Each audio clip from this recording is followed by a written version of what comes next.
आज चलते हैं बच्चों lecture number 6 that is topic solubility. और ये सॉल्युबिलिटी हम देखेंगे दो तरह से। पहला सॉल्युबिलिटी होगा solubility of gas and liquid, second topic is solubility of solid and liquid. तो today topic is solubility of gas and liquid. इस वीडियो के अंदर देखेंगे केवल क्या solubility of gas and liquid, detail में देखेंगे। इसके अंदर क्या क्या पढ़ेंगे, एक टर्म आएगा absorption coefficient. What is absorption coefficient, इसको समझ लेंगे, इसका सिंबल अल्फा दे दिया। इसके बाद देखेंगे factor affecting solubility of gas and liquid. कौन कौन से फैक्टर हैं जो अफेक्ट करते हैं। And last topic is Henry law. Henry law देखेंगे और इस हेनरी लॉ की क्या देखेंगे एप्लीकेशंस, कि हेनरी लॉ से कहां इसको अप्लाई कर सकते हैं, इसकी लिमिटेशन देखेंगे। और थर्ड वन इज प्रॉब्लम, इसके ऊपर क्वेश्चंस देखेंगे कि किस तरह के बोर्ड में इसके ऊपर प्रॉब्लम्स आ रहे हैं। तो तीन तरह से ये टॉपिक खत्म हो जाएगा कंप्लीट। आज स्टार्ट करने वाले हैं solubility of gas and liquid और नेक्स्ट वीडियो में लेकर आएंगे solubility of solid and liquid. तो ये पूरा कंप्लीट हो जाएगा सॉल्युबिलिटी। और इस वीडियो के बाद आप पढ़ने के बाद देखने के बाद यहाँ से कोई भी क्वेश्चन आपसे बचेगा नहीं। Solubility of gas and liquid start करते हैं। Solubility of gas and liquid से स्टार्ट करते हैं। Solubility of gas and liquid. एक बात याद रखें, जितनी भी गैसेस हैं almost all gases are soluble in all liquid. जितने भी लिक्विड हैं सबके अंदर घुलनशील होते हैं, बट डिपेंड करता है एक गैस किसी अदर सॉल्वेंट में कम घुलेगा तो डिफरेंट सॉल्वेंट में अलग घुलेगा।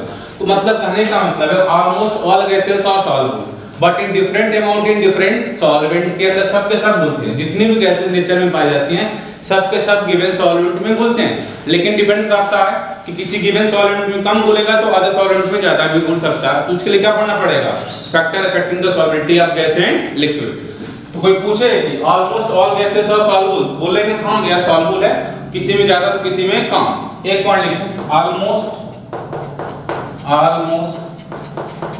All gases are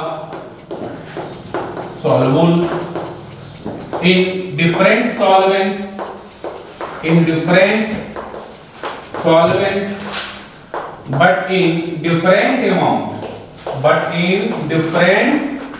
amount। जितनी भी गैसेस हैं सबके सब घुलनशील होती हैं, किसी सॉल्वेंट में ज्यादा तो किसी सॉल्वेंट में कम होती हैं।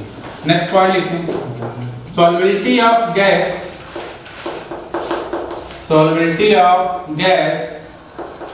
and liquid is expressed by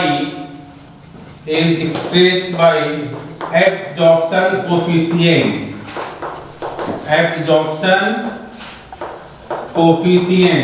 that is alpha। What is absorption coefficient बताते हैं। कि पूछे कि solubility of gas into liquid can be expressed by, तो क्या बताएंगे एब्जॉर्प्शन कोफिशिएंट और सिंबल क्या दिया उसका अल्फा। डाल दिया heading what is absorption coefficient. देखें absorption coefficient alpha is the symbol. देखिए ये क्या बताता है, किसी भी गिवन यूनिट सॉल्वेंट में maximum amount of gas can dissolve at given temperature and given pressure is called absorption coefficient. Define करें पहले, समझाता हूं। amount of gas in ml RCC dissolve in unit volume of solvent। Unit का मतलब 1 litre ले लो। Unit volume of solvent to form saturate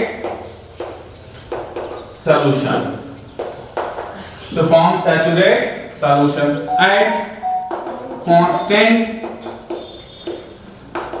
temperature and atmospheric pressure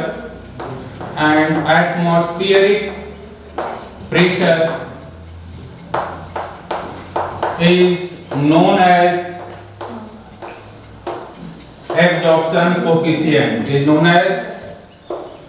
absorption coefficient, that is alpha। क्या बोला, ध्यान से देखें कंडीशन कि आप एक कंटेनर ले लें, इसके अंदर क्या करें, ये ले लें आप सॉल्वेंट, और कितना ले लें, 1 यूनिट मतलब 1 ml ले लें, चाहे 1 लीटर ले लें, कोई दिक्कत नहीं है। ले लें आप 1 लीटर ml सॉल्यूशन, 1 लीटर ले लें कोई भी सॉल्वेंट, और यहाँ क्या करें, टेम्परेचर को कांस्टेंट कर दें और प्रेशर कितना रखें, 1 atm, that is atmospheric pressure के बराबर, और टेम्परेचर रखें कांस्टेंट किसी एक टेम्परेचर के ऊपर। अब कोई गैस देखो कितना घूम रहा है, मान लीजिए हाइड्रोजन गैस की बात कर रहे हैं, तो मैक्सिमम से maximum amount of gas in ml और cc dissolve at constant temperature, dissolve in constant temperature and constant pressure, that amount of gas is called absorption coefficient। क्या बोला, जिसका गैस का अल्फा ज्यादा आएगा वो गैस की क्या होगी, सॉल्वेंटी विल गिवन सॉल्वेंट में ज्यादा होगी। क्या बोला जा रहा है, एब्जॉर्प्शन कोएफिशिएंट अल्फा देखो, amount of gas in ml और cc dissolving unit volume of solvent, solvent कितना होना चाहिए, यूनिट होना चाहिए, to form the saturate solution, क्या बना है, सैचुरेट सॉल्यूशन। तो जिस गैस की अल्फा ज्यादा आएगी वो क्या बताएगा, उस गैस की सॉल्वेंटी क्या है, गिवन सॉल्वेंट में ज्यादा है। चलिए अब आगे देखते हैं, अगला पॉइंट लिख लेंगे यहाँ पर, as the value of alpha increase, alpha का मतलब absorption coefficient, solubility of gas in liquid also increases। जैसे जैसे अल्फा बढ़ेगा वैसे वैसे क्या बढ़ेगी, solubility of gas into liquid बढ़ती चली जाती है। हम एग्जांपल देते हैं, इसके कुछ ऑर्डर याद रखेंगे, हीलियम, हाइड्रोजन और नाइट्रोजन, इसके बाद ऑक्सीजन, कार्बन डाइऑक्साइड, फिर हाइड्रोजन सल्फाइड, फिर HCl और अमोनिया। देखें इधर से इधर जाने पे क्या हो रहा है, अल्फा इंक्रीजेस, अल्फा इंक्रीज का मतलब एब्जॉर्प्शन कोएफिशिएंट बढ़ता चला जाएगा, और जैसे अल्फा बढ़ेगा वैसे वैसे क्या बढ़ेगा, एब्जॉर्प्शन कोएफिशिएंट बढ़ेगा, दैट इज एब्जॉर्प्शन कोएफिशिएंट बढ़ेगा, वैसे वैसे क्या बढ़ेगी, solubility of gas in liquid will increases। तो ये क्या बता रहा है, बताओ, अमोनियम का अल्फा क्या आ रहा है, एक्सपेरिमेंटली मैक्सिमम आ रहा है, किसी सॉल्वेंट में इसकी सॉल्वेंटी क्या होगी, मैक्सिमम होगी, अल्फा मैक्सिमम, तो सॉल्वेंटी भी मैक्सिमम आने वाली है, देखिएगा। और यहाँ पे हीलियम के क्या है, अल्फा एक्सपेरिमेंटल डाटा है, सबका अल्फा याद कर सकते हैं, हम ऑर्डर बना दिया उसका, अल्फा मिनिमम, तो सॉल्वेंटी भी क्या होगी इसकी, मिनिमम आएगी। तो कभी कभार क्या देगा, प्रॉब्लम को अल्फा दे देगा डिफरेंट गैसेस का, तो जिसका अल्फा ज्यादा होगी सॉल्वेंटी भी क्या होगी, ज्यादा होने वाली है। तो पहले क्या पढ़ा, सॉल्वेंटी ऑफ गैस एंड लिक्विड, और क्या बताया इसके अंदर कि ऑलमोस्ट ऑल गैसेस, जितनी भी गैसेस हैं सब के सब सॉल्युबल होते हैं, बट डिफरेंट सॉल्वेंट के अंदर डिफरेंट अमाउंट से होते हैं। सेकंड पॉइंट बताया, solvency of gas and liquid can be expressed by absorption coefficient, that is alpha. And what is absorption coefficient, क्या बताया कि किसी, देखो यूनिट वॉल्यूम सॉल्वेंट के अंदर, यूनिट वॉल्यूम सॉल्वेंट के अंदर कोई गैस कितना डिसॉल्व होके क्या बना है, saturate solution at constant temperature और pressure is called absorption coefficient. और एक्सपेरिमेंटली क्या डिटरमाइन किया गया कि जैसे जैसे अल्फा की वैल्यू बढ़ती चली जाती है वैसे वैसे सॉल्वेंटी भी क्या होती है, इंक्रीज करती चली जाती है। कुछ गैसेस के अल्फा की लिखी मैंने यहाँ पर, हीलियम के अल्फा सबसे क्या होती है, मिनिमम, और अमोनिया के अल्फा क्या है यहाँ पर, सबसे ज्यादा, इंडिकेट क्या कर रहा है, अल्फा ज्यादा, तो अमोनिया गैस की सॉल्वेंटी क्या होगी, गिवन सॉल्वेंट में ज्यादा हो। क्यों, ammonia can form hydrogen bonding with water molecule, फटाफट घुलनशील हो जाएगी, बट हीलियम के पास टेंडेंसी नहीं है कि they will form the hydrogen bonding with given solvent, therefore इसका अल्फा क्या आ रहा, कम आ रहा। जब अल्फा कम तो सॉल्वेंटी कम। अमोनिया का अल्फा ज्यादा क्यों आ रहा, बिकॉज़ उस गिवन सॉल्वेंट के साथ they can able to form hydrogen bonding, और जहां हाइड्रोजन बॉन्डिंग बनती है वहां पे सॉल्वेंटी क्या होती है, इंक्रीज करती है। तो ये देखा गया कि अल्फा अमोनिया ज्यादा क्या आ रहा, क्यों ज्यादा आ रहा, तो रीजन दिया गया कि ammonia can able to form the hydrogen bonding with given solvent like water molecule. और अमोनिया कैसा, पोलर है, और वाटर भी कैसा होता, पोलर है, तो polar gas can dissolve in polar solvent easily, इसलिए अल्फा इसका ज्यादा आता है। और हीलियम उस वाटर के अंदर सॉल्वेंटी बहुत कम शो क्यों कर सकता है, because helium is non polar gases और वाटर इज पोलर गैस है, तो एक पोलर नॉन पोलर में कम घुलेगा, इसलिए अल्फा भी क्या है उसका मिनिमम आ रहा, और they can not form the hydrogen bond, इसलिए अल्फा मिनिमम। तो अल्फा मिनिमम का दो रीजन है, ये तो पोलैरिटी देख लो कि पोलर है कि नहीं, तो polar gases are more soluble in polar solvent, इसलिए अल्फा इसका ज्यादा है। इधर देख लो अल्फा कम है तीनों गैस का, चार देखो अल्फा कम है कि नहीं, क्योंकि कैसे है नॉन पोलर है, और नॉन पोलर क्या होता है, पोलर सॉल्वेंट में सॉल्युबिलिटी बहुत कम होती है। हाँ देखिए highly soluble in organic solvent या तो नॉन पोलर सॉल्वेंट में क्या होगी, ज्यादा होगी। यही तो बोला मैंने कि ऑलमोस्ट ऑल गैसेस देखो हीलियम, हाइड्रोजन, नाइट्रोजन, ये तीन गैस जो हैं वाटर में सॉल्युबिलिटी कम शो कर रहे हैं, बट ऑर्गेनिक सॉल्वेंट में सॉल्युबिलिटी क्या आ गई, ज्यादा आ गई। तो डिफरेंट गैसेस में डिफरेंट गैसेस हैं, दे show the different solvent in different water के अंदर, अब डिपेंड करता है नेचर के ऊपर। तो मैंने हो गया पहला चीज क्या पढ़ लिया, एब्जॉर्प्शन कोएफिशिएंट देखा, डिफिनेशन देखा, इसके बारे में समझा, एक्सपेरिमेंट किया कि किसका अल्फा ज्यादा किसका अल्फा कम, और जैसे जैसे अल्फा की वैल्यू बढ़ रही है वैसे वैसे सॉल्युबिलिटी भी बढ़ रही है, और कुछ मैंने ऑर्डर का पैटर्न बता दिया आपको। आप देखेंगे factor affecting the solubility of gas into liquid. अब देखते हैं factor affecting the solubility of gas in liquid, वो कौन कौन से फैक्टर हैं जो एक्सप्लेन करेंगे solubility of gas into liquid को। तो सबसे पहला फैक्टर लेके चलते हैं nature of gas, nature of gas and solvent, किस गैस को जहां घोला जा रहा है जिस सॉल्वेंट में उसका नेचर कैसा है और गैस का नेचर कैसा है। तो पहला फैक्टर देखो solubility of gas into liquid देख रहे हैं। तो पहला देखो एक पॉइंट है, देखो the gases which is easily liquefied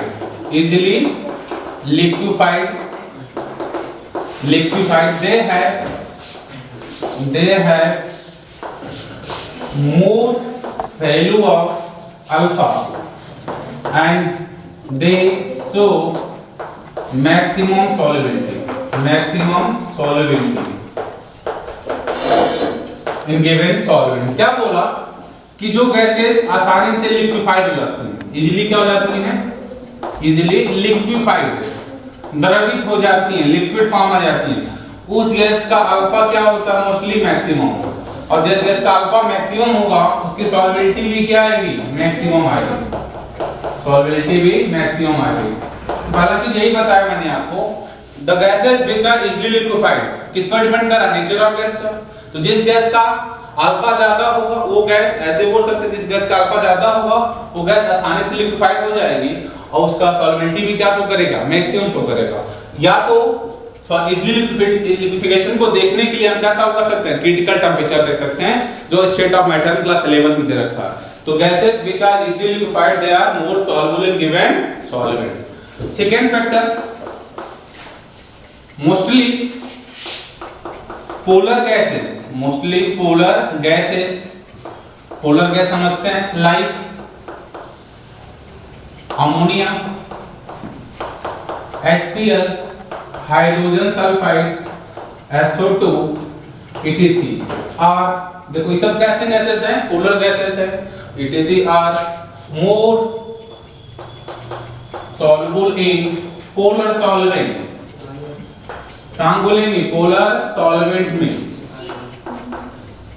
like water, water भी कैसा है, पोलर सॉल्वेंट है, that is like dissolve like concept. तो जैसे जितनी पोलर गैसेस हैं, अमोनिया भी पोलर गैसेस हैं, HCl भी पोलर गैसेस हैं, हाइड्रोजन सल्फाइड और SO2 भी पोलर गैसेस हैं। तो जो पोलर गैसेस हैं वो ज्यादा काम घुल लेंगे, पोलर सॉल्वेंट में घुलती हैं।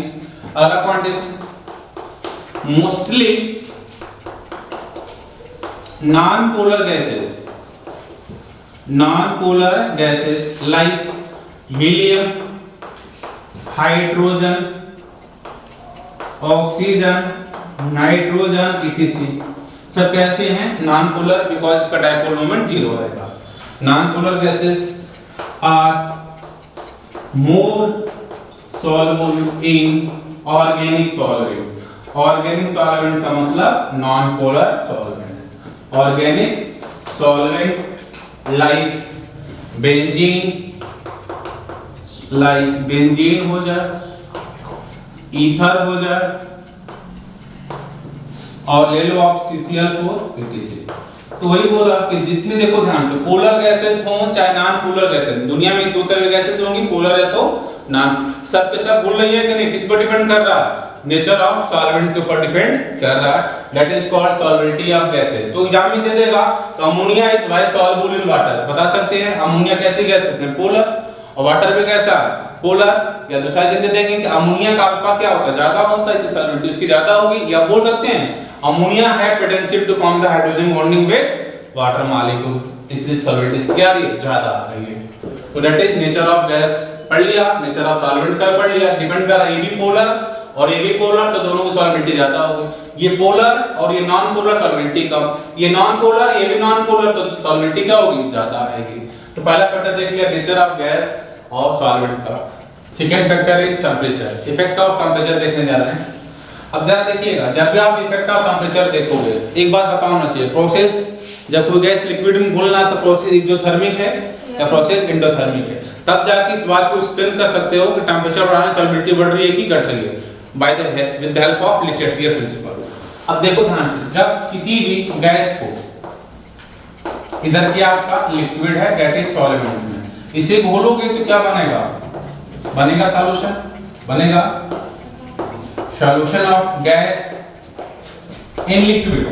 जैसे बनेगा सॉल्यूशन, साथ में क्या होगी, heat will be evolve, heat will be evolve. Heat क्यों निकल रही है, क्योंकि जब गैस इस लिक्विड में घुलेगा तो there is formation of bond, और जहां बॉन्ड बनता है एनर्जी विल बी रिलीज होती है, क्योंकि बॉन्ड को ब्रेक करने क्या करते हैं, हीट विल बी एब्सॉर्ब।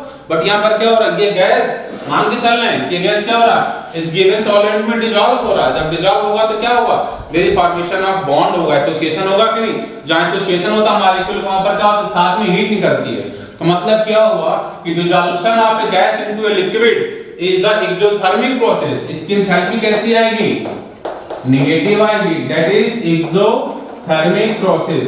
और जो एक्सोथर्मिक प्रोसेस होते हैं वो टेंपरेचर की क्या होते हैं, इनवर्सली होते हैं, सॉल्वेबिलिटी इनवर्सली होती है। तो इसका मतलब क्या हुआ कि on increasing temperature, on increasing temperature, temperature बढ़ाओगे, solvability of gas in liquid decreases because solubility of gas in liquid is exothermic process, is exothermic process। इसलिए जब भी किसी गैस को लिक्विड में घोलना है तो क्या रखना चाहिए, we should keep the low temperature. क्यों, जैसे हाई टेंपरेचर होगा तो क्या होगा, जो डिसॉल्व गैसेस होंगे हीट करोगे तो they will get the more kinetic energy. जब ज्यादा काइनेटिक एनर्जी क्या होगी, वो एस्केप कर जाएंगे, वो लिक्विड से क्या हो जाएगा, बाहर निकल जाएगा, सॉल्वेबिलिटी क्या हो जाएगी, कम हो जाएगी। इसलिए क्या बोला गया है, aquatic life is more comfortable in cold water as compare to warm water.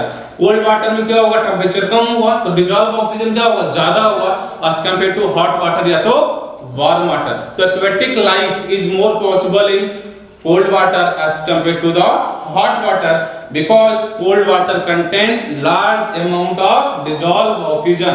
ये क्वेश्चन सीबीएसई में 2 साल से कंटिन्यूअस पूछा जा रहा है कि 2 नंबर में, याद रखिएगा। इसका एग्जांपल लिख लें, aquatic life is more possible, aquatic life is more possible in cold water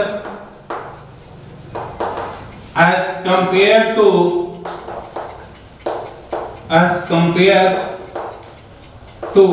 hot water because in cold water dissolve amount of gases is more as compared to hot water। देखिए ध्यान से, तो ये 1 number में कई बार पूछा गया CBSE के थ्रू, इसके एग्जाम्पल। और सेकेंड टॉपिक देखते हैं कि टेम्परेचर बढ़ाने पर क्या होने वाला। देख लिया टेम्परेचर बढ़ाने सॉल्वेबिलिटी कम हो रही है, तो मान लिया जाए कि T1 टेम्परेचर पर सॉल्बिलिटी किसी गैस की कितनी है? C1 है।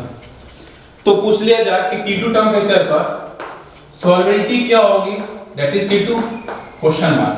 तो इसको कैसे लगाया जाएगा इस प्रॉब्लम को? देखिए इक्वेशन गिवन है T1 टेम्परेचर पे, देख लें T1 टेम्परेचर पर सॉल्बिलिटी क्या है, मान लिया C1। तो what is the solubility at T2 temperature? तो T2 टेम्परेचर पर उस गैस की सॉल्बिलिटी क्या होगी, इसको एक्सप्लेन करने के लिए एक इक्वेशन है, यही लिख देता हूं, याद रखिएगा। log C2 by C1 is equal to enthalpy 2.303 R 1 minus T1 1 by T2। देखें ध्यान से, इस इक्वेशन की हेल्प से हम निकाल सकते हैं T1 टेम्परेचर पर क्या है, C1 सॉल्बिलिटी, T2 टेम्परेचर पर सॉल्बिलिटी क्या होगी, C2 पूछेगा आपको। एंथैल्पी क्या है, यही एंथैल्पी है जब ये गैस डिसॉल्व हुआ था तो रेट निकले थे कि नहीं, इस रेट की वैल्यू गिवन होगी कितनी है, यहां पुट करेंगे।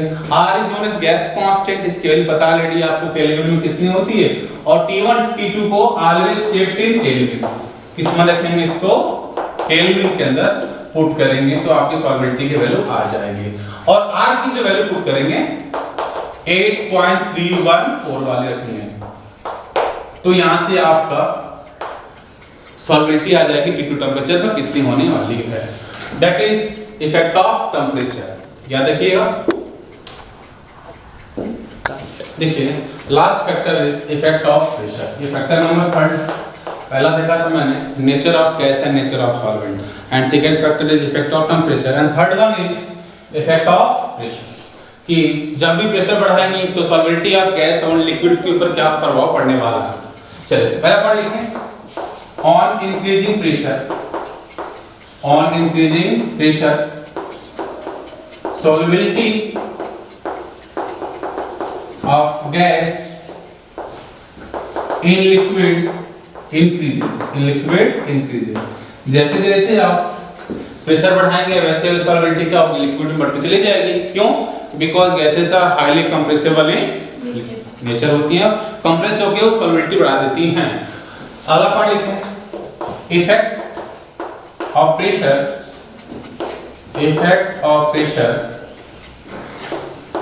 can be explained by Henry law,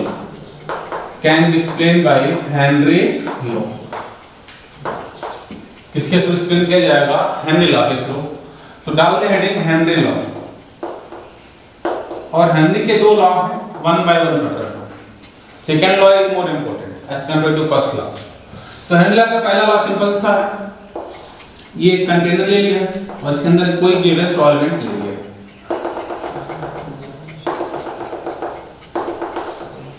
और ये कोई डिसॉल्व गैसेस हैं,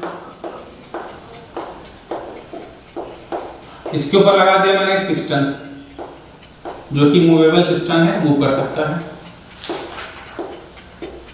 और यहां से पी एक्सटर्नल लगा रहे हैं।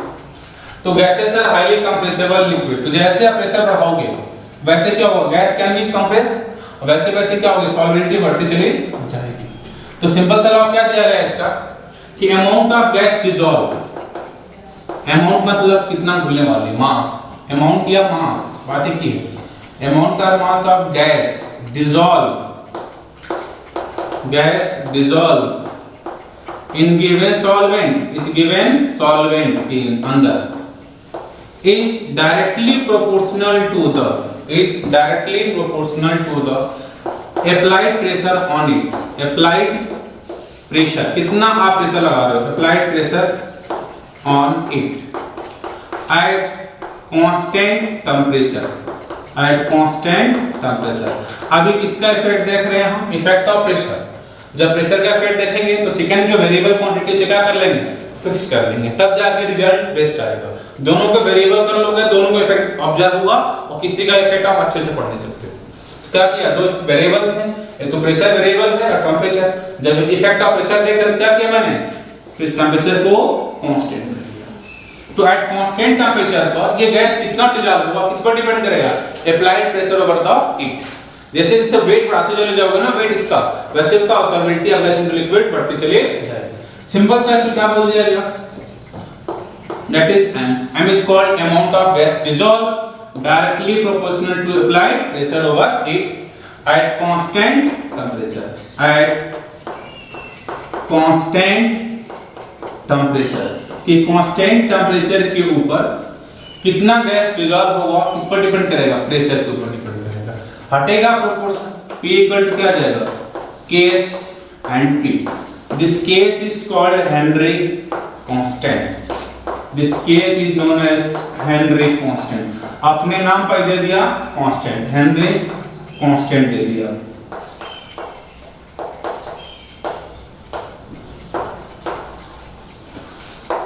तो M equal to KH into P। इसको आगे देखें, सपोज करें दो गैसेस हैं, मान लिया कि P1 प्रेशर पर M1 सॉल्बिलिटी है, P1 प्रेशर पर सॉल्बिलिटी कितना है, P2 प्रेशर पर सॉल्बिलिटी कितनी होगी, पूछ लिया जाए आपसे क्वेश्चन में। तो इस क्वेश्चन की हेल्प से हम लगा सकते हैं। देखिए ध्यान से, इस फॉर्मूला देखा जा रहा है, क्या बोला कि P1 प्रेशर पर सॉल्बिलिटी कितनी है, M1, P2 पर कितना होगा। तो दो बार सकते हैं कि नहीं, प्रेशर क्या आकर है, प्रेशर जो मास के डायरेक्टली है, तो डायरेक्ट फॉर्मूला क्या बन जाएगा, P1 P2 is equal to M1 और K तो कांस्टेंट है, KH ना, that is called Henry constant. ये तो कैंसिल आउट हो जाएगा, किसी एक ही गैस की बात की जा रही है, तो यहां से इजीली क्या हो जाएगा, आप अप्लाइड कर सकते हो। इसके ऊपर छोटा सा न्यूमेरिकल देखते हैं जो एनसीईआरटी में गिवन है। चलिए तो देखते हैं इस फॉर्मूले के ऊपर क्वेश्चन। फॉर्मूला क्या था, P इक्वल टू KH और P, that is Henry law. M is the amount of gas, M क्या था यहां पर, अमाउंट ऑफ गैस, P क्या था, pressure of gas, this is the pressure of gas, और KH क्या था, Henry law constant, Henry constant simple से।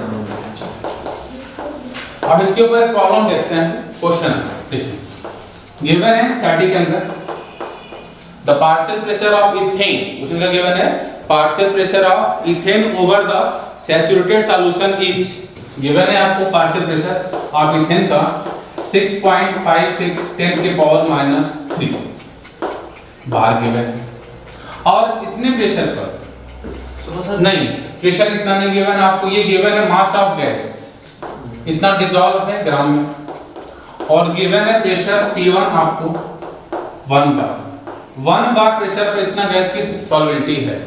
फिर पूछा गया है अगर सॉल्बिलिटी M1 इतना था P1 प्रेशर पर, अगर मास इतना डिसॉल्व हो जाए, गिवन है मास 5 into 10 के पावर माइनस 2 ग्राम,